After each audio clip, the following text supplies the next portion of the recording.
প্রথমবার আমার ভাই আমার কাছে এসেছিল, তো আমার বেশ ভালো লাগছিল, যেহেতু আমার ভাই আমার কাছে এসে কয়েকদিন ছিল। তো ওর জন্য ওর ফেভারিট একটু রান্না করার চেষ্টা করেছিলাম। আমার রান্নার টেস্ট অত ভালো হয়নি, আর ভাইদের তো এটা ধর্ম, ভালো হলেও সেটাকে ভালো বলবে না। আমার ভাই সেটাই করেছিল। আমি বললাম কেমন হলো, তো বললো ভালো হয়নি। কোনোটা বললো মিষ্টি হয়নি, কোনোটা বললো নুন হয়নি। তো যাই হোক, সেই খেলো।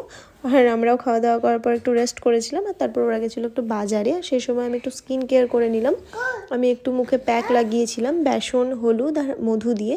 এই প্যাকটা তোমরাও একবার অ্যাপ্লাই করো, খুব ভালো কাজ করে। এর সাথে টক দই দিলে বেশি ভালো হয়, পুরো ট্যানটা চলে যায়। বাট আমার কাছে টক দই তখন ছিল না অ্যাভেলেবেল, সেই জন্য দেইনি। আর তারপর আমার ভাই আমার জন্য বাজার থেকে নিয়ে এসেছিলো ফুচকা। আমি সেটা একটু সন্ধেবেলা একা একা লুকিয়ে লুকিয়ে খেলাম, কারণ আমার মেয়ে দেখলে সেটার জন্য বায়না করবে। সেই জন্য ওরা ঘরে খেলছিল, সেই সময় আমি খেয়ে নিয়েছি। আর তারপর বেডটাকে আগে ক্লিন করে নিলাম। ওদের রুমের বেডটাকেও ক্লিন করলাম, এই রুমের বেডটাকেও ক্লিন করলাম, কারণ সব কিছু ক্লিন হয়ে গেল। এবার আমি রাত্রের খাবার দাবার করে তারপর সবাইকে খেতে দিব।